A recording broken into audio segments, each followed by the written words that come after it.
When you make Mostly Made, you definitely feel like you're cooking because you are cooking.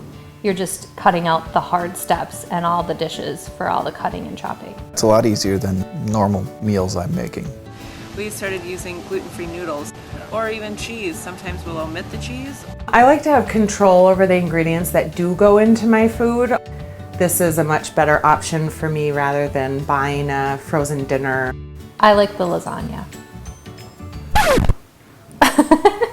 That's one of my specialties. It smells so good. There are a lot of vegetables, but you don't necessarily know they're there. I like that they exist. I like that I don't taste them. Because I'm kind of like a kid that way.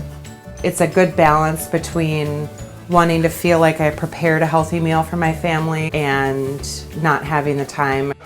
It's really good, Julian. It's my favorite one. It is so good. Can I have a whole big scoop? Dinner. Gotta go.